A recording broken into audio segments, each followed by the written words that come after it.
You've been silently losing yourself. Daily tasks such as waking up in the morning or even just taking care of yourself feel so overwhelming and just hard. And there's this dark cloud of numbness that you feel like has been following you. Things that used to make you happy or used to make you excited, you can do them now and literally feel nothing. And the scariest part about it is not even that you're going through it, it's that you question when and if this thing will ever end.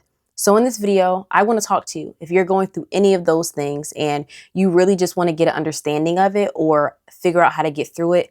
That is what this video is for. So thank you for watching. Now, one of the first reasons why you are going through this feeling of numbness is not actually because you don't feel anything. It's probably because you feel everything.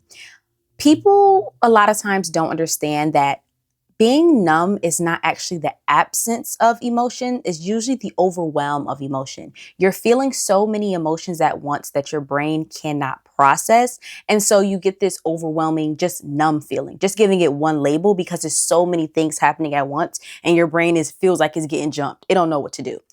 I want you to think about it like this. I want you to think about a wave crashing into you, right? Think about this giant big wave crashing into you and swooping you into the ocean. If you were to describe to someone what happened, you probably would describe it very similar to what I said.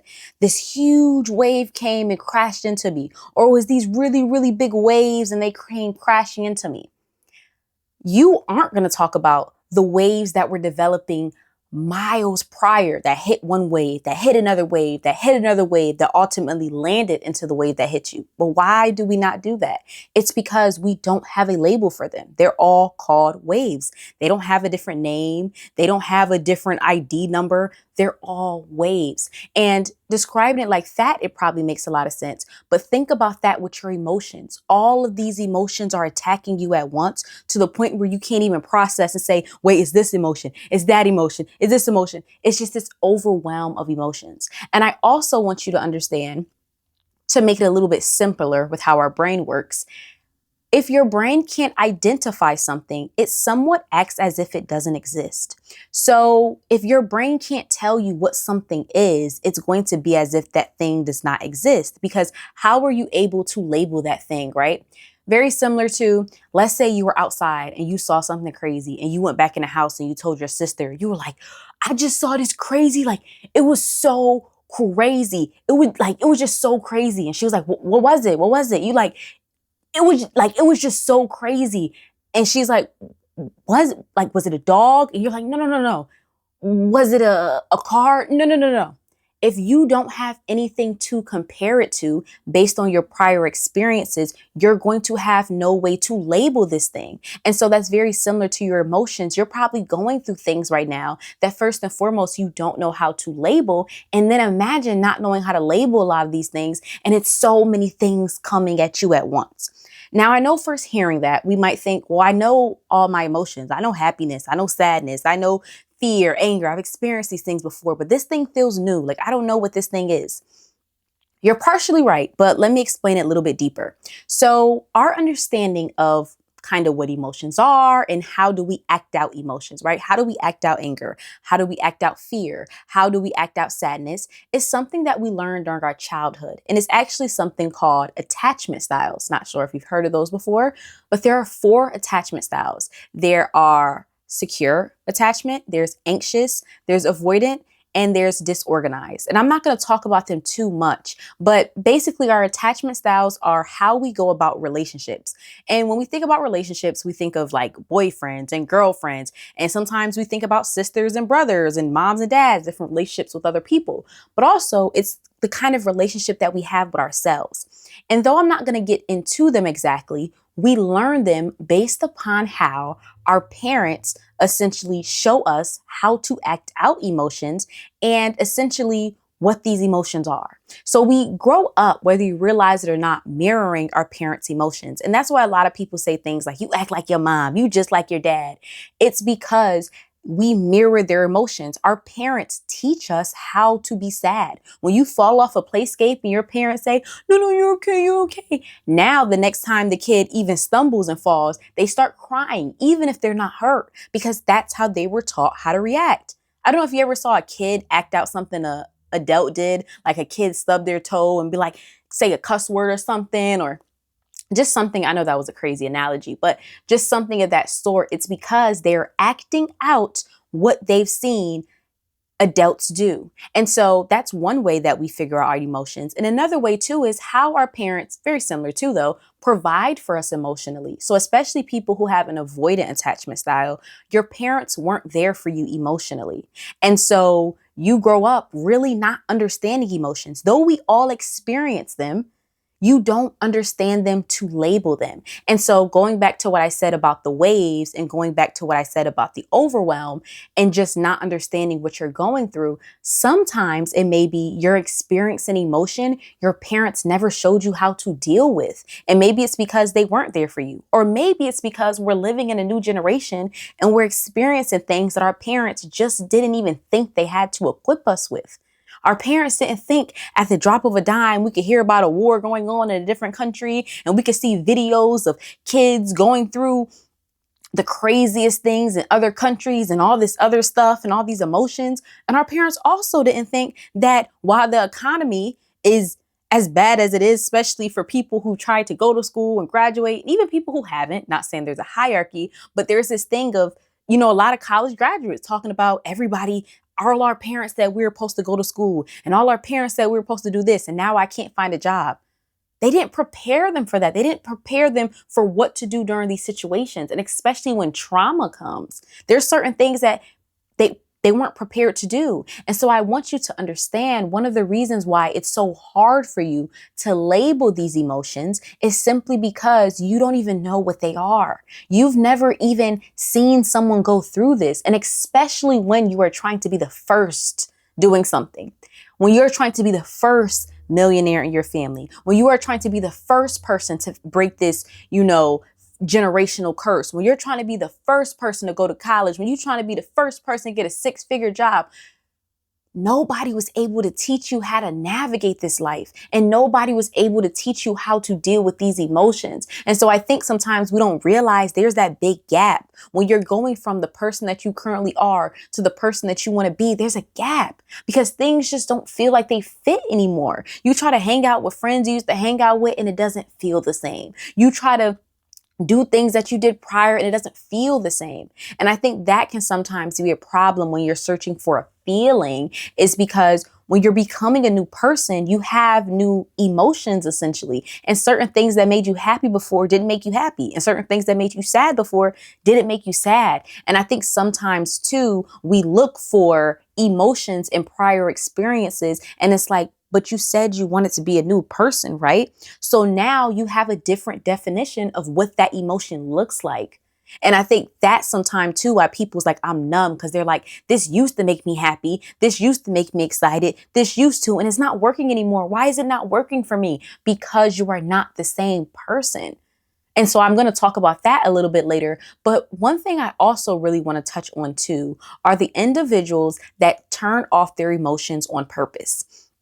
These are people who possibly have went through a traumatic event in their life and they're just like, I don't want to feel that. I don't want to feel the sadness. I don't want to feel this. I don't want to feel that. Or sometimes these are people who, and this is sometimes the sad part about it, are mirroring what they've seen adults in their life do. And I feel like this especially happens for men, but I feel like it happens for women as well, because I feel like I've experienced this, but just this feeling of being strong. Like I have to be strong and I have to keep it together and I have to. And so there's this thing of like you not feeling like you were able to experience sometimes sadness. And literally the whole point of sadness, why it's an emotion, is to express, I need help. Like when somebody cries, what do you want to do? You want to help them. That's the whole function of being sad. Like the cry, like the theatrics, I should say, of it, the action of it, like crying and being expressive is literally your brain saying, I'm going through something right now and I don't know how to get through this thing. And this is my way of saying help. Imagine growing up in a household where you're not able to experience sadness, where crying is talked down upon. You literally grow up thinking that you should not ask for help.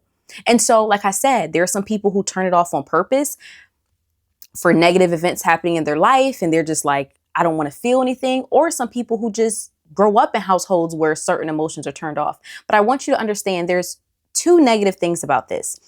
And one is sometimes people try to turn off only negative emotions because they tell themselves, I don't want to be angry. I don't want to be sad. I don't want to be this. I only want to be happy and all these good emotions and surprised.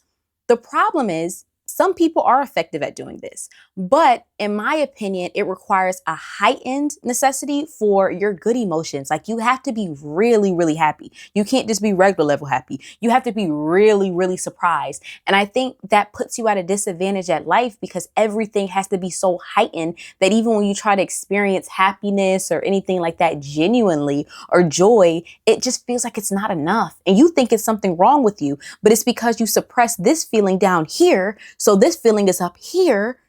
And when you're trying to be on your day-to-day life, it doesn't feel like enough. There's another side of individuals who suppress all of their emotions. And they're like, I don't want to feel anything. I don't want to feel, or sometimes they try to suppress one emotion, right? They try to suppress, and it's usually the quote unquote bad emotions like anger and fear and all these other things. But they don't realize in that suppression of the bad emotions, you've suppressed good emotions too. And I think this can definitely happen with trauma.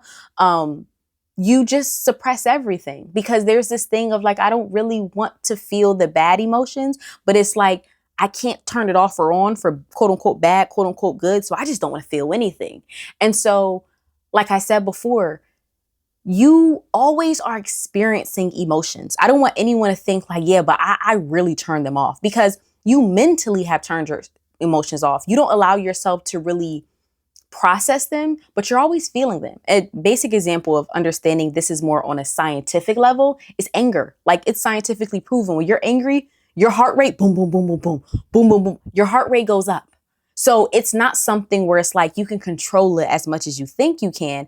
All you're not allowing yourself to do is process those things. So don't think you're controlling it with either one. You're just not allowing yourself to process the other emotions. But with that, I want you to understand, and this is just my opinion, there are no bad emotions. Like there has been defined roughly, there's 6 emotions. There's happiness, there's sadness, there's fear, there's surprise, there's disgust, and there is ding, ding, ding, ding, ding, ding, ding, ding, ding, ding, ding, ding. I'm gonna have it on a video because I completely forgot. Sorry about that. But there are essentially 6 emotions. Now, anger. How can I forget that? There's anger. So there are 6 emotions. The thing is, I think all of those emotions are necessary for you to be human. Like, I think we all have those emotions for a specific reason. Even what I told you is sadness. People will be like, why do we have sadness? Well, you have it because that's a signal that you're experiencing so much right now that you don't know what to do with it and you don't know how to get out of it. And so I want to say that because I think sometimes people are fearful of expressing certain emotions because of the actions that come with them. There are some people that's like, when I get angry, I'm a crash out. Or when I get, scared, I do this and I do that and all these other, when I have fear, I should say, I do this, I do that. And so they try to suppress certain emotions, not understanding it heightens another or it completely cuts off the rest. But I want you to understand, you have to live with these emotions. Like, I don't want you to feel like, oh, well, that I don't like how I act when I feel that way. I don't like when I act. That's what you need to work on. It's not about suppressing the emotions. It's about learning how to navigate life and still be a law-abiding citizen while you are experiencing those emotions. I want you to think about it like this, right? I want you to imagine a mom having a 6-year-old child and being like, my son, let me tell you, my son is so bad. I don't let my son go out the house. No, he can't play no sports. He can't even go to school, girl. He can't do nothing. He is so bad. He can't come out the house. I want you to imagine how that little boy gonna be when he's 16. I want you to imagine how that little boy gonna be when he's 26. Why? Because he was kept inside of basically a cage. He was not allowed to go out. He was not allowed to express himself. And that's a lot of times why you are the way you are.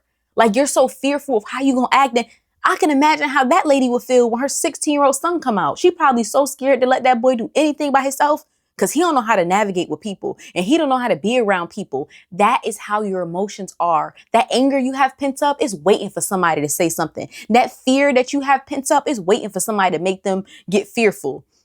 What you need to do is first and foremost, recognize the emotions that make you act a certain way, and then focus on those actions and focus on ways to artificially, in my opinion, create those things. I think we wait for fear. We wait for happiness. We wait for surprise. Girl, you better go to the boxing gym and let out some of that anger. Like, there's things that you can do to let some of these things out. And I feel like we don't acknowledge that. Like, we can and I don't like saying artificially because technically it's a real feeling that's going on, but you can create this for yourself. And I think you should try to do that with all those 6 emotions and really ask yourself, when is the last time you allowed yourself to experience fear? When is the last time you allowed yourself to experience anger? When is the last time you've curated surprise for yourself? And with that, you need to understand, like I said before, you're not the person that you once were before. So it might require different things to feel those ways, but then also start paying attention to what does that look like for yourself. And that's why I'm a big advocate of journaling. Like, I know I mention it in a lot of my videos, but I think you have to teach yourself. Like, someone like me who has a primarily avoidant attachment style, right? I didn't really grow up in a household where I saw many emotions. I feel like I grew up in a very stoic household. Like, this is just what you got to do. And this is just, it wasn't really emotional. And I think even certain emotions like sadness or anger were actually pushed down and told, like, you don't act like that. Like, why are you crying and why you? So being someone that deals with having trouble with emotions and expressing emotions and honestly knowing what I'm going through. Like, at 25 years old, I'm just starting to learn I don't know what most emotions are. Like, besides anger or fear. And even those sometimes I have trouble with too, but like, I don't really understand a lot of emotions. And sometimes that is scary. And sometimes I did feel a numbing feeling. And maybe that's also why I created this video, because I'm navigating that aspect of my life myself. And if you guys want, I can make a video about all the attachment styles and like, what do they look like and how do they manifest in relationships with people.